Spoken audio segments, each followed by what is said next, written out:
start because we're also webcasting, so I don't want the people online to feel left out or sit there watching a screen with a dragon on it for longer than they need to. So I'm Monica Fabo, I'm the Wellness Administrator here at Drexel. You will receive wellness credit for today if you sign in on the paper sign-in sheet. If you are on the internet, please email me at M@Monica, E@Elephant, Frank 55, or type your name into the chat box on YouTube, and I'll be sure to give you credit. The other thing I want to let you know is that I am starting to ask you to register if you want to do the web stream in Career Pathway. So you'll register, when you register for future events, it will say live in person, or it will say web stream. So you can select which one is right for you. So that just helps us keep attendance better. It helps me not miss anyone's wellness points. So please just look for that from here on out. So we do have a couple more workshops coming up. We have April 24th, we have one on disordered eating and body image issues with some people from the psychology department. So if you find that you eat in a chaotic manner, or you struggle with binge eating, or someone that you know struggles with that, that might be an appropriate workshop for you to come to. Share your sign in. So the other thing I want to let you know is that there's a paper sign-in sheet for today. There's also an iPad, so if you want to be on Teri's email list, if you enjoy what you hear today, she can stay in touch with you if you sign up for her list on the iPad. So our speaker for today is Teri, and I will let her say more about herself. She's happy to be here. We brought her last year. It was very successful. This is a two-part, so the next one is on March 28th. And it's going to build a little bit on what we did today and introduce new material. So please feel free to come back on I'm sorry, this is March. Thank you. March 28th. All right, thank you. Turn it over to Teri. Thank you, Monica. I'm so impressed with how Monica runs her programs. I just find her completely organized and easy to work with. It's a joy to come here. For many reasons, and working with her is one of them. So my name is Teri. I have a practice, and I've celebrated 20 years in practice in Philadelphia, just on February 16th. So it's been, even though it seems like maybe a year and a half, it's really been 20 years, and I'm excited. So mostly what I do now is teach and coach around communication, effective communication, do mediation, do coaching and teach classes. The core of the work that I do is based in Marshall Rosenberg's body of work called Nonviolent Communication. And my practice is I have workshops in my space, which is in South Kensington, which people either will call Northern Liberties or Fishtown, but it isn't really. So what I plan to do today, because we have 1 hour, is talk a little bit, and then, because I understand that doing or teaching yourself, doing is the amount that a person might retain by doing something is increased exponentially than by listening to me talk about it. So we're going to try it, and we're going to do a little practice based on the little teeny bit of information that I'm going to give you, and see how it goes. I'm hoping that we would have a dialogue, that there's questions, please ask. And I'll be looking at Monica for if there's questions for the web stream people. And are there any questions before we start? Okay. So I have two. One is, who has heard of nonviolent communication? Great. And maybe who has not? Great. And anyone who was here last time I was here? Oh, great. Beautiful. Okay, I feel better. Okay, so the title that I think drew you here for today is how to identify what it is you really want. Okay, so I could talk for a day about that, but what we're going to do is condense it down to an hour. And in nonviolent communication, Marshall Rosenberg basically posits that everything a human does, everything that we say and do, is an attempt to get a need met, right? We're doing something for a reason. There's something important to us, so I'm going to ask for something, I'm going to say something, or I'm going to be doing something. Most of us don't know what that is, right? We run around doing things and saying things, and we even make goals, but goals are also an attempt to get a need met. Okay, so I'm going to give an example. I am here talking in front of this group of people. So there was a need that gets met for me. Might be one is sharing of information. It could be a sense of community. It could be building community. It could be financial reasons. So those are needs that will get met by me being here. So let's see. I took the subway to get here, right? So my need was for efficiency and effectiveness in traveling, in actually getting here to give the talk. So I could have taken a Lyft or an Uber or driven or taken buses, and I chose the subway. So the strategy to get my need met was the subway. The need was to be here, to speak to people, right? Keep my commitment. It might be reliability, might even be a need right there. So I made an agreement with Monica to be here, and so to keep my need for reliability, being here was actually the need. Any questions? Okay. So what is a need? And this word, I think, sometimes gets a little confusing and has a little edge for people. We've taught not to be needy. Women are needy. Men can't have needs. I don't need anything. I'm okay. And when I say, so another word that you might use is something we value, something that's important to me, or an experience that I want to generate. And there's a list, which I did not give you. I think next time I'll probably bring a list. But here are some examples. Compassion is a need. Care is a need. Respect is a need. Reliability, dependability. Love is a need. Purpose in life is a need. Right? So that might be another reason why I would come here. It has deep meaning for me. This body of work and sharing it has deep meaning for me in terms of my purpose in life, what I'm here to do, so to speak. So speaking here at Drexel meets that need as well, luckily. So it's an experience. And so you might want to think of it as if you imagined a tree, they need sun and water, basically, and maybe some nutrients. And we don't really get mad. We don't really question it in the first place. We know they need sun and water. And we don't get mad if they don't ask for it. But if they droop, we just kind of get that they need it. And so I'm hoping that we'll understand that that's what needs really are. They are things we need to not droop, to live. And so for an example, air is a need.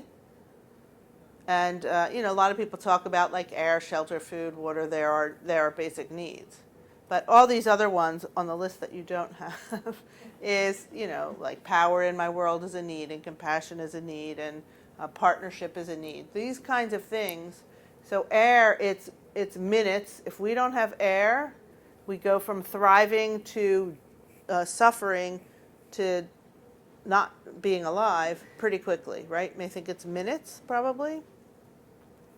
If we don't have water, it's probably days. We go from thriving, we have some water, now there's no water, and it's probably a matter of days if I don't have any water.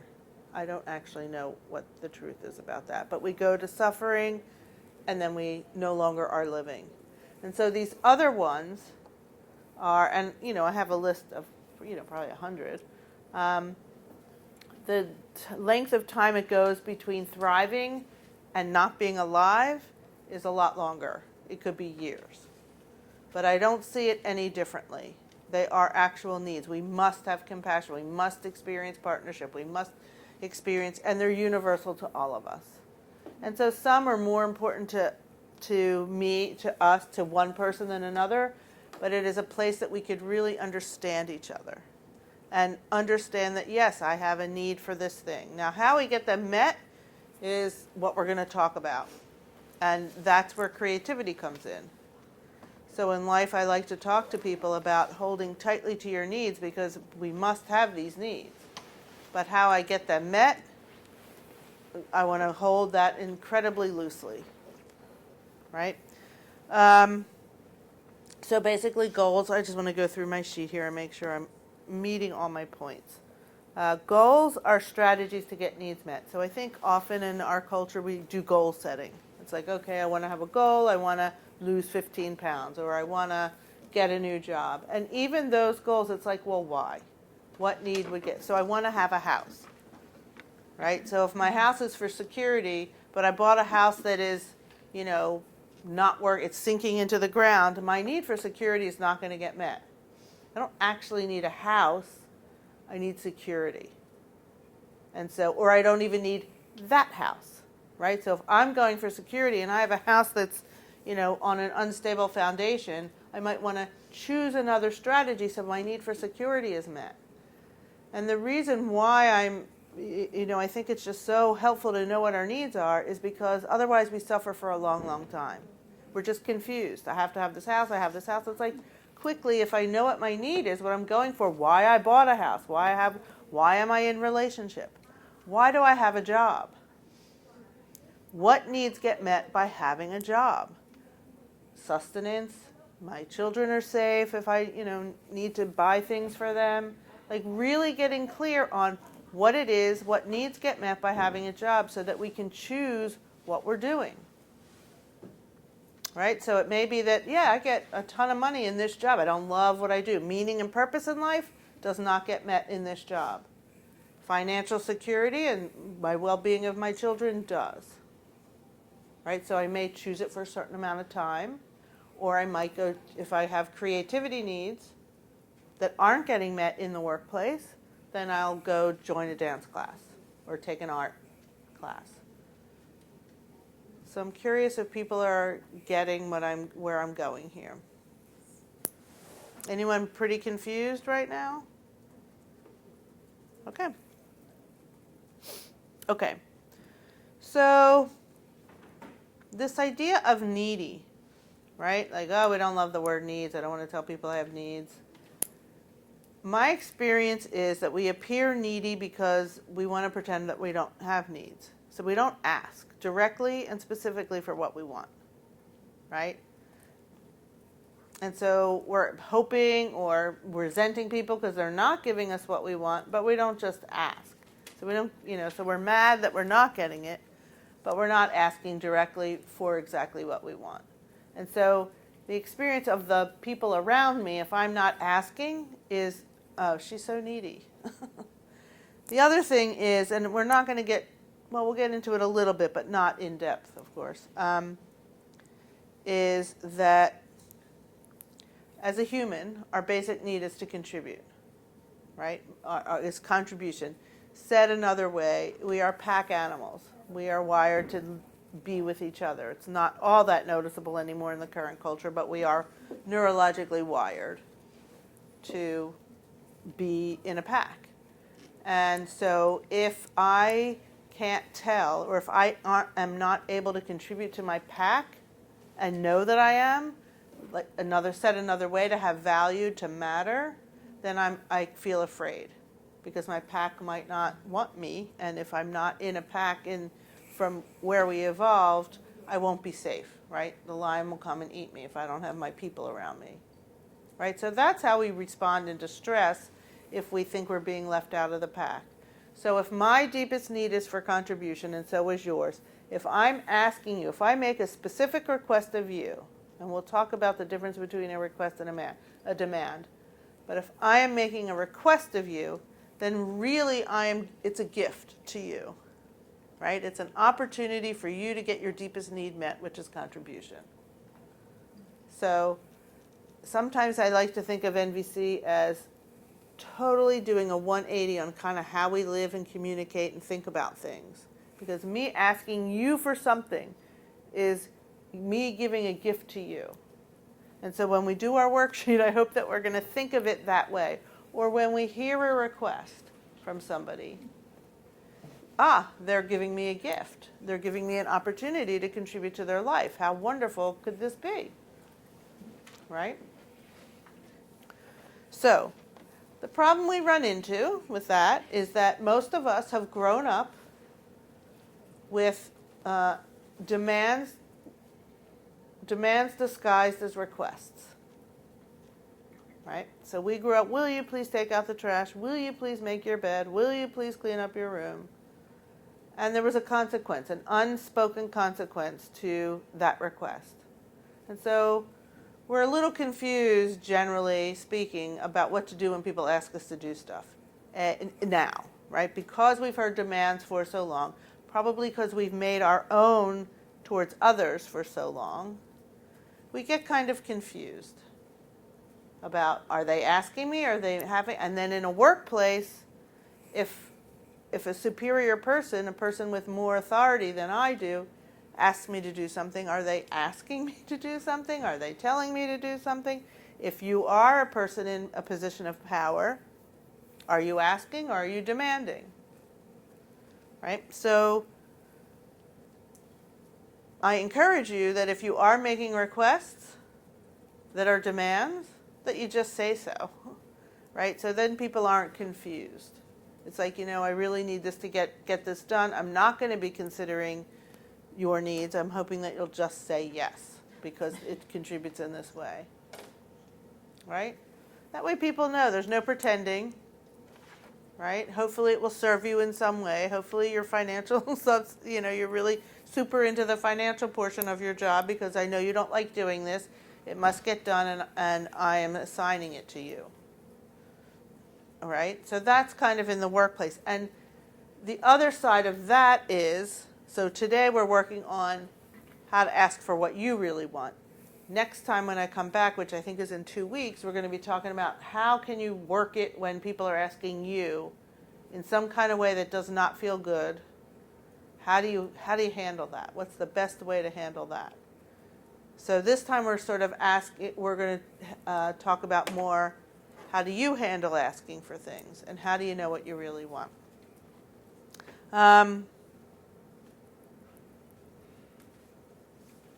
Okay. So there are these sheets on your table that maybe everyone could grab, and I know there's a couple pens on each table. I don't know if there's enough for everyone. Is there a time check?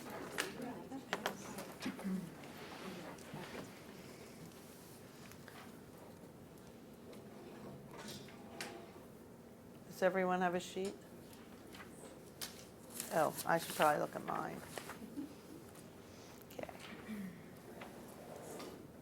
Okay. So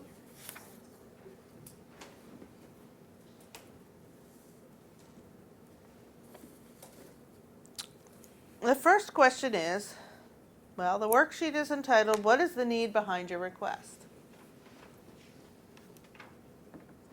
And I thought what we would do is each person, you would just go, like, when was the last time you asked somebody for something? Asked them to do something for you, something like that, and it didn't go well. Either you wait, like you were so nervous. There's two ways we're going to do this. One is that you ask somebody for something, or ask somebody to do something for you, and it didn't go so well. They said no, and you didn't know how to handle it. They said yes, and now they're mad at you, or something like that. So that could be one scenario, and we're gonna work with it. The other one is something that you want to ask somebody. And remember, a request can be for information. It could be maybe I want to ask for a raise. Maybe I want to ask why somebody asked me to do something. I maybe even just want to ask for someone for a conversation. Right? So it may be that there's a lot more examples of questions I haven't asked that I want help with so that I can understand, have confidence to ask, and then understand how do I make a request versus a demand. So either or, you can write one down on the top line. So I'll give you a couple minutes to think about it. Those of you in the web stream world, you don't have the worksheet, but I'll read to you what it says. Think of a request you made of a coworker, or one you want to make of one. Consider one that didn't go well. Maybe they said no, maybe they said yes, and the whole encounter was awkward. So just write it down. See, that's all you have to do is write it down, what you said and what happened.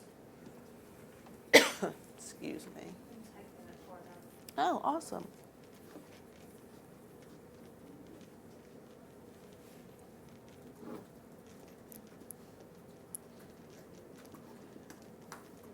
I can't think of an unsuccessful request. It probably means I've blocked out all the bad times. Probably means you have wonderful NVC capacity. Not there yet. Well, maybe there's a question you haven't asked somebody.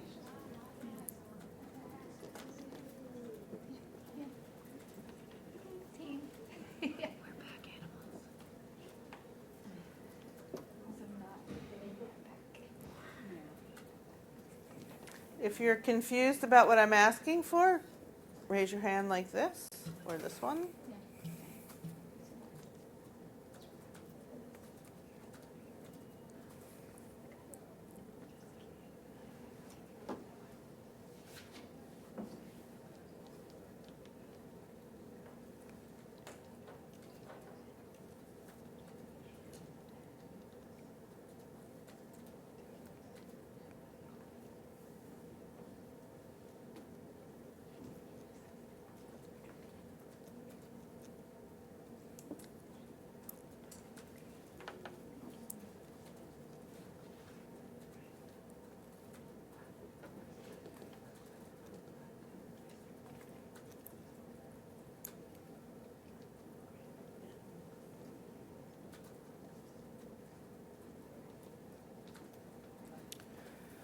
I'll give you a couple more minutes to think it through.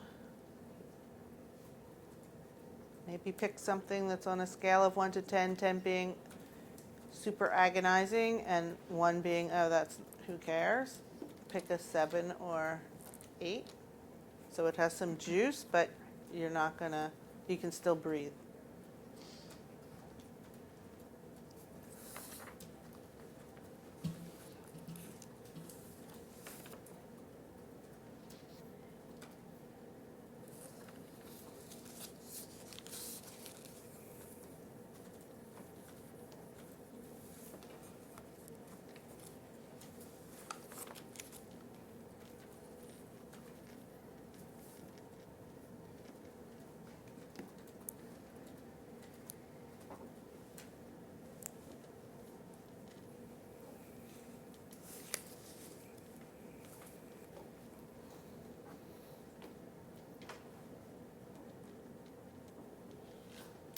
Just, that'd be perfect. Thank you. So, it occurs to me that I'm hoping that 1 or 3 people will raise their hand and say they want to share what they wrote. And that's a big risk. Ooh, yay. So here's what I said. Okay.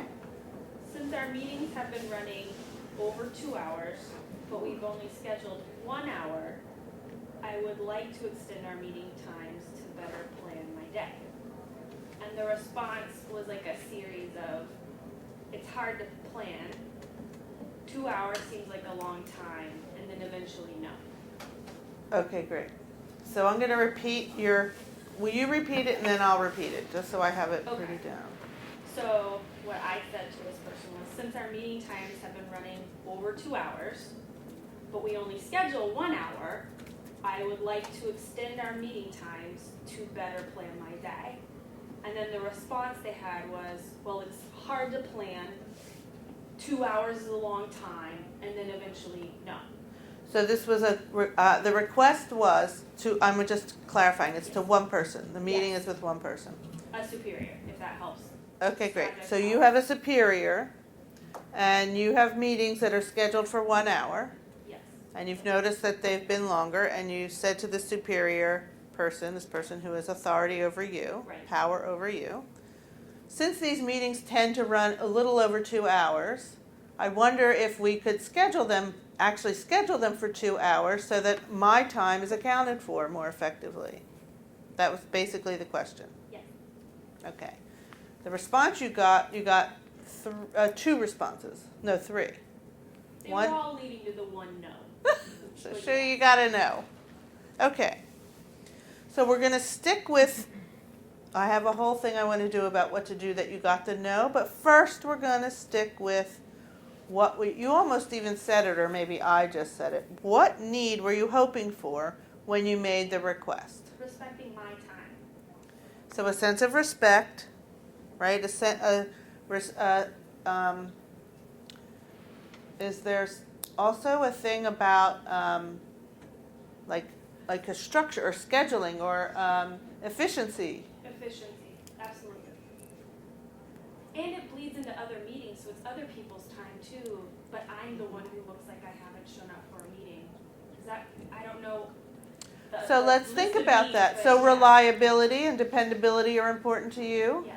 right? You want to show up on time when you say you're going to be on time. That's part of why you're asking for this, because it impacts your other meetings. Is that right? Yes.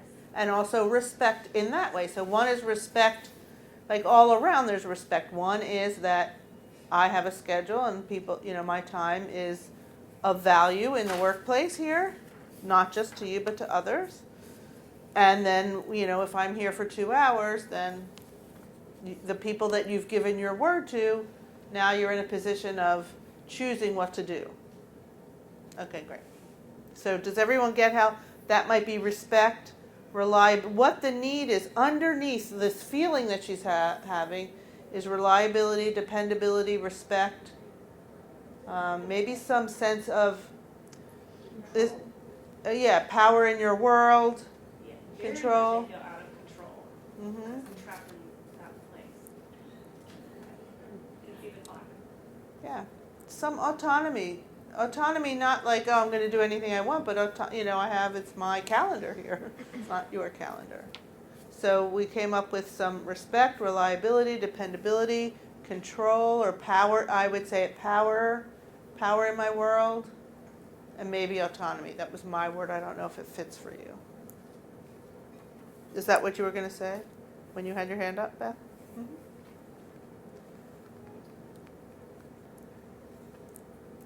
So we're going to do two things now. On her sheet, what I would like for you to do is, and this is just the reason I'm doing this, is so there's this person with whom you're asking, one person, and we'll get back to that. What are some other, how could we maybe make a different kind of request? But what I like to do, because if I have it, and it may be even true in your case, that the only way that I can get these needs met, so needs and strategies are wildly different things. It may not seem so in this case, right? It seems like how could I get my dependability or reliability needs met? But we're going to come up with 3 strategies where you could get your needs, all those needs, autonomy, power in your world, dependability, reliability, and respect met in some other way, like as creatively as we can think, like just anything. And then we get to, the reason I do that is to get that, there's lots of ways to get it met. It may be that this person never actually ever agrees to my way. But I want to have that. I'm not going to give it up. That I'm not giving up. It just may be that I'm going to always, I don't know if it's true, be scheduling 1 hour when there's 2. So, can you think of any other strategies? So what I started doing is just mapping out an additional hour to hour and a half on top of the meeting on my own calendar. That's like, yeah, you're going to be stuck. That's the only thing I've come up with. Okay, great. Power in our world, autonomy, respect, especially for the other people, and you respect your own time, right? So often we're going to get confused. It's like you need to respect my time. No, the need is for respect in a certain sense. So I'm going to take it, and you don't. Again, there's nothing else to say or do. That I now have 2 hours scheduled. You can have the one, but I'm safe, and I may get a half hour freedom. Maybe the other person will now start keeping them down to an hour, and you can still have the. So let's maybe think of, and others can chime in, what are some other strategies? It sounds like this one might work, but what are some other strategies?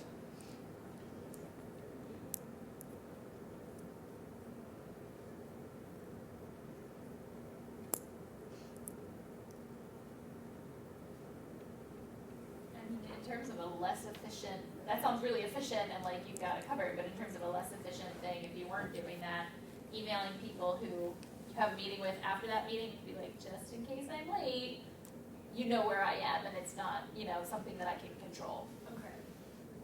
Right, so communicating to the other people that day that your time isn't necessarily your own, Yeah. that you're in a situation. So communicating with the others who are depending on you. That would be one. We're just brains, it could be anything. It doesn't, we're not picking or choosing anything. Yeah. So the purpose of this is just to kind of, is to get into creativity of trying to get needs met is different than negotiating a strategy in a way. So it's trying to give us a little bit of freedom. Just having 3 to 6 ways that I can get my needs met allows me to sort of have some calm when I'm trying to figure this out. The piece that I don't think we've addressed yet is the part about feeling respected with the supervisor. A sense of respect. I'm not sure that you can do that directly. I mean, from your workshop, one of the things that I do in that situation is to look for focusing on people and relationships where I do feel respected, and also try to soften my interpretation of the disrespect instead of marching out of the room feeling like she is such a jerk. Actually had a meeting recently in which I did feel really disrespected. Someone talked over me and cut me off. And just coincidentally, we had a smaller meeting a few days later, and he said, at every meeting you bring this up. And I pulled, it turned out he was frustrated about something else, and I had accidentally pushed a spot for him. And it wasn't really disrespect to me so much as his own problems spilling over into my world. So it doesn't actually get me more respect or more behaving of respect to reframe it, but it hurts a lot less to say, he's got a problem, he's got the issue. And plenty of people respect me, and I respect plenty of people. I don't know if that helps, but that's the piece that I was drawn to. So, yeah. So the audience is saying that you could rephrase the question in a way so that the other person sees a benefit to themselves. So I'm just asking this person to clarify which question they're thinking could be rephrased, but they just said rephrase the question in a way so that the other person sees a benefit to themselves. Beautiful. So providing a benefit, I guess, to shortening the meeting time. Like, what would be the benefit for them? So beautiful, and we can talk about both of those. And then I did see a hand in the back, but I want to add a little bit this idea of respect as a need. It's like it may be so someone respecting me is not really a thing. They're just saying no. That's what they're doing. That no, without maybe additional questions or whatever that is, doesn't generate an experience of respect. And it may be that it will be very difficult for you to generate or feel inside the interactions what comes to you like there's a sense of respect when that person talks to you. And though if respect is what you're going for, in this case, one of a few, how you respond will generate respect. So in your example, if I'm saying, leaving what a jerk, and telling everybody my supervisor's a jerk, am I generating respect or am I not? And then if I do, then yes, on this question from the web stream person, how do I maybe find or even speak to that? I'm wondering how it is. So now, okay, so we've asked the first question and that's for autonomy and choice and efficiency. And now there's this kind of ongoing to a no. And it's like, and I want to have respect. So maybe there's another question in there, right? My need now is for respect. So maybe it's sort of, how is it that when I ask for 2 hours, since we are always going over 2 hours, how is it that this doesn't seem like a yes to you? I'm curious why there's no yes here. To get heard a little bit more. And we'll talk about this because this is on the other side of, what's happening for them when we make the request. So that's the empathy side, which we'll do next time. So, it's not usual for me to talk just about one side only, but I want to stay focused on this side. But so that's something you could do, another request you can make. I'm not really understanding how it is that you think it's a better idea to say no. Since we're here, I mean, do you agree? It might even be a simple question. Do you agree that we're here 2 hours? And do you agree that we only schedule 1 hour? So how is it that it seems like we can find 2 hours? Yes.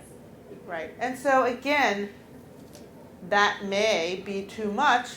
I don't know your supervisor, but even just that it may be a little over the edge to say something like that. It may sound sarcastic is what I'm trying to say. And my tone of voice, it sounds to me like everything I say sounds sarcastic. But I don't mean it that way. I mean, I'm just direct and sort of actually curious. What's the answer? We're here 2 hours. We schedule 1. Clearly there's 2 hours.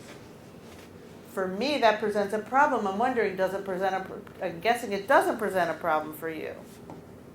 When I tell you, so I'm just going to go on a teeny weeny bit. When I tell you it presents a problem for me, how do you feel?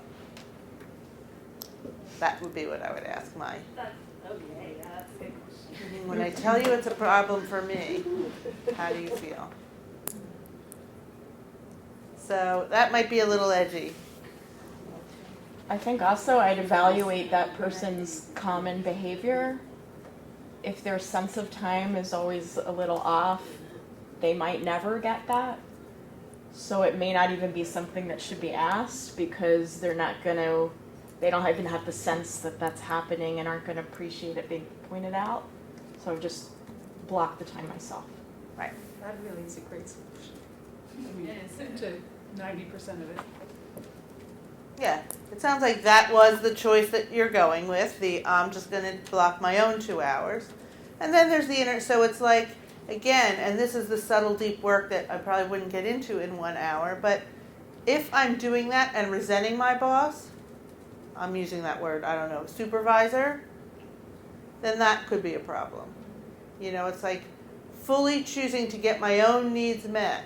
So I would just check that out. Am I doing, it doesn't sound like when I was listening to you didn't seem, you're like, oh, they're just, they don't get it, so I'll just do it.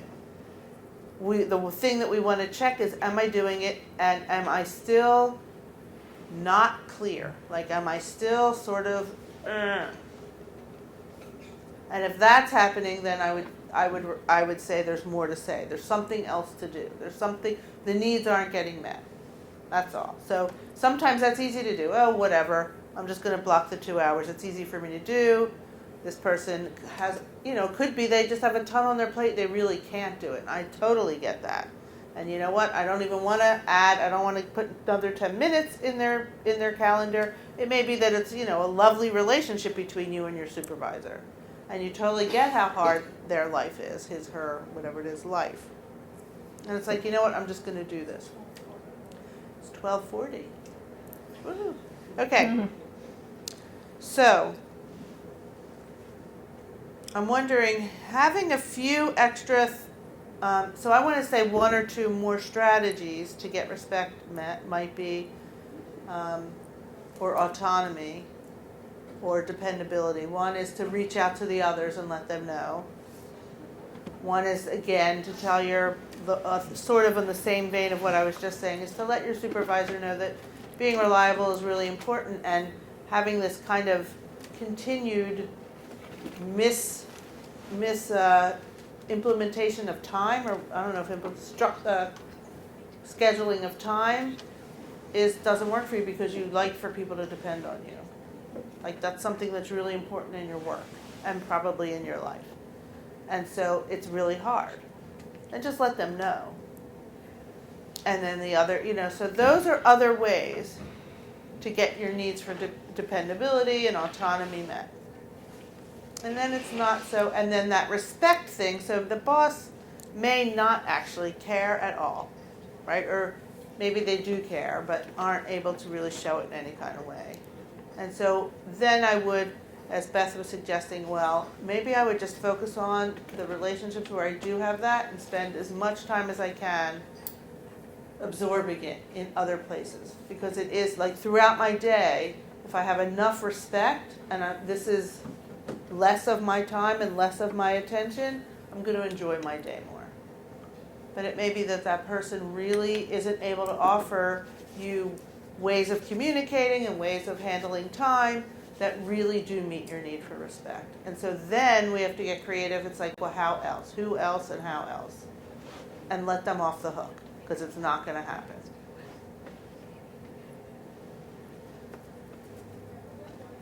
I'm just wondering if you have coworkers or colleagues who are in the same situation with your supervisor. Yes.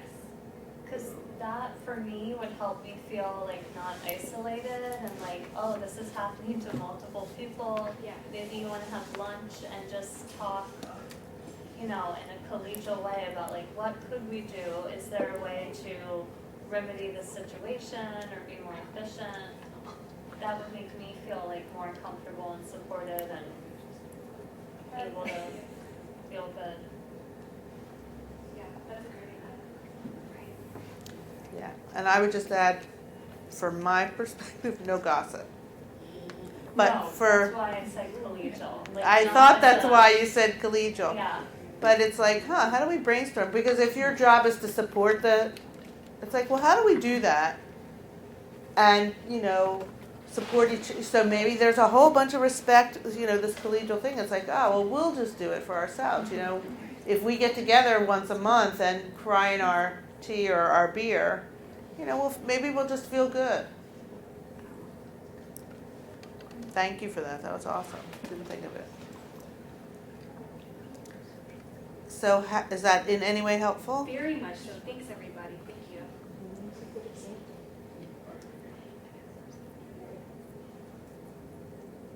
Anyone else? I think we have time for another. Oh, an example, no. I was gonna What were you add gonna another say? thing. Okay, well, what were you going to say then? I'm a big fan of Myers-Briggs information, and I know that that's given me insight into the time and people's time and how they look at it is a really hot button issue for people. And when you know your own style, when you understand your own style and understand someone else's style, that they are not the same, I don't think that's necessarily going to change. And, I'm probably more on the side of, not that I would say no, but of your boss, of not having a good sense of time. And it's not, I see it's really now. not It's becoming intentional. It's clear. lifelong. And I know, it has made people extremely angry when it's so not intentional. So, I don't know, that's helped. This is so helpful, in my opinion. And my hope would be that, that she's actually your supervisor, and now this is all getting. That's my first hope. But again, it's, it sounds like you might even be open to a conversation. So the whole point of this, again, is I don't know how collegial you are with the supervisor, And if it would be lovely to sort of, even if you just get it because of this experience, you know, of understanding, there are other ways and it isn't intentional. So that you can actually experience respect because there's no intent not to. And the purpose of nonviolent communication, the whole body of the work, and when we do empathy, when we go over there will be that curiosity of what is happening for that person over there. So I didn't bring it up today only because today we're sort of sticking to us. But so a strategy would be that what the strategy that I'm hearing you suggest is that I would get some more information.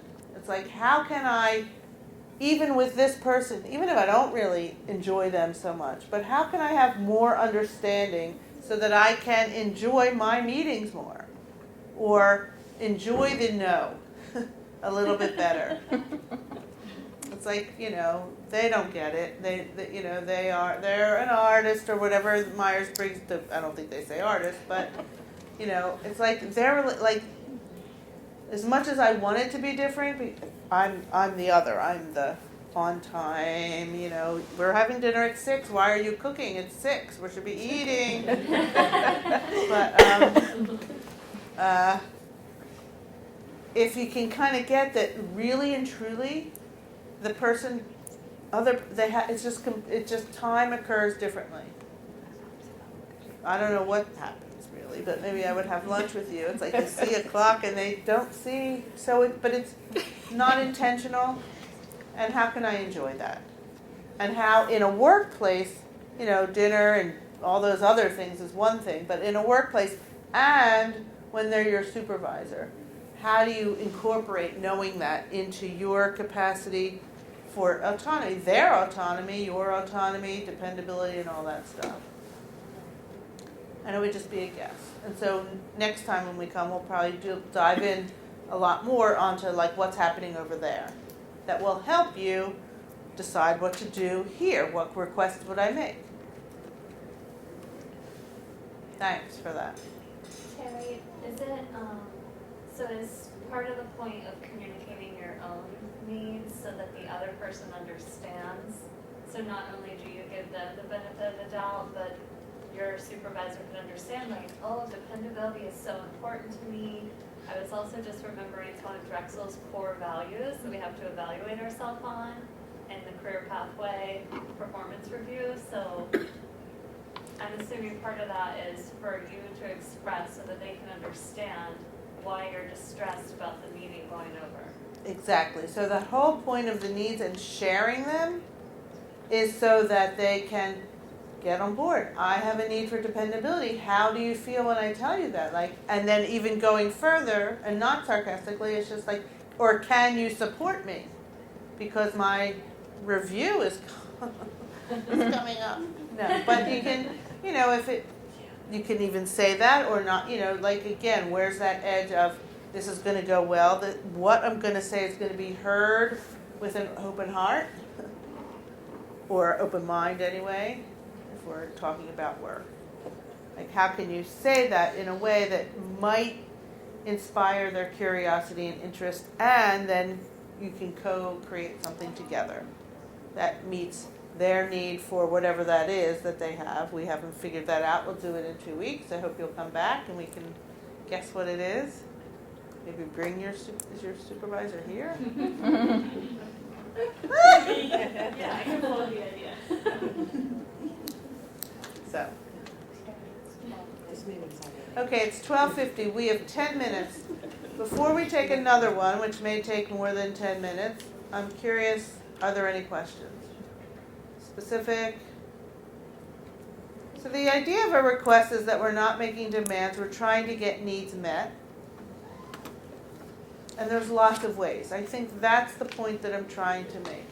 If we're really locked into the needs, rather than the way that I want to get them met, you must, I'm not saying this is we must schedule 2 hours. That's the only, and you must say yes to me. That's the only way I can get my need for, well, there's other ways. Yeah, sure, I wouldn't be asking it if I didn't think it was the most efficient or what I really want. But so it's my strategy is to ask you to say yes to this. That's my strategy to get my need for dependability met, we know the needs. So the more we're connected to the needs and less attached to our strategy, the more freedom we have in a workplace.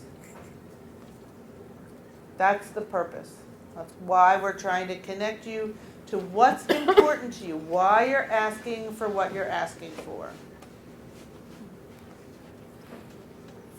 What you're saying is so spot on and so true, but what I'm having a hard time reconciling is that, well, for myself, I feel kind of conditioned to put other people first. So I have a hard time articulating and justifying putting myself ahead of other people. Like, so whether it's the people that I work with and for and trying to make sure their needs are met, I just wondered if you could speak to that a little bit. I would love to. So the comment or question was about how wonderful the information was that I was sharing. Then it's like, and the struggle is that I'm so used to and so conditioned to putting someone else's needs before my own, that it's a struggle. And there's 2 handouts in the back that I think you can take. Is that true? One of them, I forget what they both are. Oh, one of them is the OFNR, Observations, Feelings, Needs, and Requests, which is the body of work of nonviolent communication. And then the other one is basically the objectives of nonviolent communication, of which there are 3. The second one of those 3, and these are like kind of critical, like am I in the generating the experience we want to generate? So the purpose is for everyone's needs to get met, not just my own. And number 2 says that I care equally, it says that everyone's needs matter equally, right? So not more than mine and not less than mine. And it's at the level of the need. So the strategy is a different thing. So it's the first thing we have to learn is that what I'm going to do, the action I might take to meet the need is one thing, but the need itself. So if there's a sense of efficiency for me and a certain sense of maybe freedom for you, it's like, what possible strategies will meet them all? And so my reply to you is that for you, it seems like for you, having your own needs even be equal probably feels in your body like you're putting them ahead of somebody because you're so not even used to considering what they are, just theirs. And so I invite you to practice little by little by little. It's like, if you're a yes person, it's like, if I'm always saying yes, it's like, why am I saying yes? Why am I saying yes? What need does it meet of mine to say yes to you? So understanding, because we started this on the premise that everything I say and do is an attempt to get a need of my own met. So even doing that, so like, why am I saying yes? And do I want to? And so for you, because this is so new, I'm not saying even if you don't want to and you don't go ahead and do it anyway. But to know that you don't want to is a good first step. Like, I don't even really want to do this. I never even thought about whether I wanted to do these things or not. Then what we would go into is what needs get met by saying yes and what is the cost? What am I losing? And then this is how you sort of decide. Now, this is not, this is an introduction. So, what is the cost? So what would be the cost of saying something to my supervisor? I may not say anything because depending upon that supervisor, just even asking the question might be threatening to my, threatening to my career. But some, totally, they can just ask. So it's about, in every moment, slowing it down. Why am I asking a question? Or why am I answering a question? Like, do I even want to do it? And if I don't, why am I? And what could I possibly say? If I don't want to do it and I actually want to try not doing it, what need? Maybe they're asking me to do something at 5, and my need is for the nourishment or the safety of my children. I want to go pick them up. What strategies, so there's efficiency, what might, some productivity or something, or there's a timeline. It's like, could I come in early tomorrow? What are the strategies that would meet your need to get something done and my need to go pick up my child so they're not standing on I-95 by themselves, right? So my need for the well-being of my children, your need for productivity and keeping your job, right? Often our bosses are just trying to keep their jobs, right? You know, at some level. So what strategies could I possibly, how could I weave my own needs in little by little would be what I would suggest for you. And I know we probably have only 3 to 2 minutes. I do. I have a comment. Ooh, Can I share that? Because I think it would follow up. yeah. So I have someone from the audience that said she has a comment about difficulties when making requests of coworkers. She said that it seemed like every request I made was perceived as optional by a former coworker. She'd either state reasons why she could not do it, ignore the request, or go over my head to complain about it. And then I learned that this person gets overwhelmed when she was given multiple tasks at once and reacted defensively. So after she figured out that the person is overwhelmed by multiple requests at once, she would either, one, when assigning a task, I tried hard to verbally convey to her that I respected her time and I was aware that she had other tasks on her plate. And number two, I learned the best way to actually get the work done was to approach her as far in advance as I could so she could wrap her head around it long before it was due. The other strategy, number three, was if it was a last minute thing to offer to help, even though we both knew that she could handle the task. She always said no thanks, but I think it helped that she offered to help. Right, classic NVC right there, right? A classic answering it's both needs getting met. So this, coworker, she cared about the other person's needs and tried to meet them while meeting her own needs for getting whatever it is that she wanted done. So thank you very much. And there's this way, like even in the offer for help, that's a strategy for companionship and care. It's a way to show the person she's asking, I really value your work and I care about you.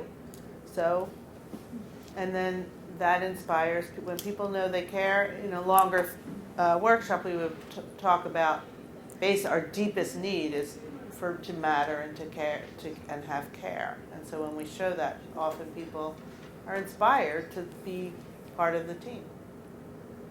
So I just want to check in with you. How was that answer? Did it answer your question a little bit for now? And then be prepared as you weave your own needs in. You may have a neurological nervousness. It may, so just be prepared for that so that you can, until it becomes more normal for you to include everybody's needs. Not just your own and not yours before, but both. That's what it is. We're considering everybody's needs right now. So I'm happy to take questions. If there's questions afterwards, and I have cards with my email if you want to email me something. And I think it's time to wrap up. Is it time to wrap up? So, thank you very much. I'm here if you want to ask questions. If you want to get emails from me, there's an iPad where you just type your email and your name, and it goes right into my MailChimp list. Thank you.